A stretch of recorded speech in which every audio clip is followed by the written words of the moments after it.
Praise the Lord. परमेश्वर का धन्यवाद हो। परमेश्वर का वचन हमारे पाँव के लिए दीपक है और मार्ग के लिए उजाला है। परमेश्वर का वचन जब हमसे बात करता है तो वो हमें सीधा राह दिखाता है और हम देखते हैं कि परमेश्वर जब हमारे जीवन को स्पर्श करता है तो हमारा जीवन जो है वो बहुमूल्य बन जाता है। देखिए, आज हम चर्चा करते हैं यूहन्ना के सुसमाचार उसका 2 अध्याय, और ये काना नगर का वो विवाह का समय है जब यीशु मसीह को वहाँ पर इनवाइट करते हैं और वहाँ पर एक घटना इस प्रकार हो जाती है कि वहाँ पर जो दाखरस था वो खत्म हो जाता है।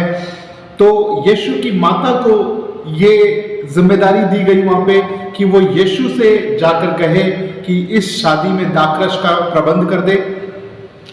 तो देखिए, यीशु की जो माता है उन्होंने आकर कहा कि यहाँ पर दाखरस घट गया है, और हम देखते हैं कि शादी का माहौल है और बड़ा ही संकट यहाँ पर आ गया है, क्योंकि शादी में अगर कुछ चीज़ घट जाती है, जैसे खाना कम पड़ गया या शरबत या कोई भी चीज़ें जब कम पड़ जाती है खाने पीने की, तो जो बाराती हैं वो बड़े उस शादी को जो है वो उसको बेइज्जत कर देते हैं। उस शादी की दूर दूर तक बेइज्जती होती है कि भैया हम उस शादी में गए और हम खाना खत्म हो गया, उस शादी में गए हमको चाय नहीं मिली, उस शादी में गए शरबत खत्म हो गया। तो वहां पर इनका जो टाइम ऐसा था कि इनका नाक कटने वाली थी। पर देखिए, यीशु मसीह ने वहां पर एक बड़ा चमत्कार किया और उसने अपने चेलों को कहा, चेलों को मीन्स वहां पे जितने लोग थे उनसे कहा कि जो पत्थर के 6 मटके रखे हुए हैं, इन मटकों में पानी भर दो।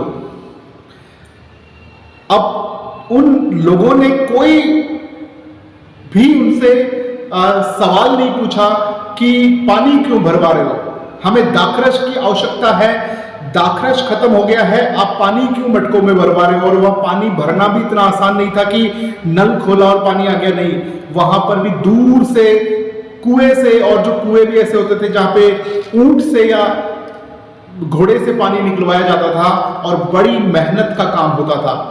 पर उन्होंने बड़ी मेहनत की बिना सवाल पूछे। यीशु से नहीं पूछा कि पानी क्यों चाहिए, दाखरस घट गया है तो अंगूर मंगवाइए और अंगूर का रस बनाने की तैयारी कीजिए, पर ऐसा कुछ नहीं हुआ। वहां पर यीशु ने उन मटकों में पानी भरवा दिया और यीशु ने उस पानी के लिए प्रार्थना भी नहीं करी, उस पानी के लिए उसको देखा भी नहीं, और यीशु ने कहा कि इसे लेकर जाओ और भोज के प्रधान को चखा दो।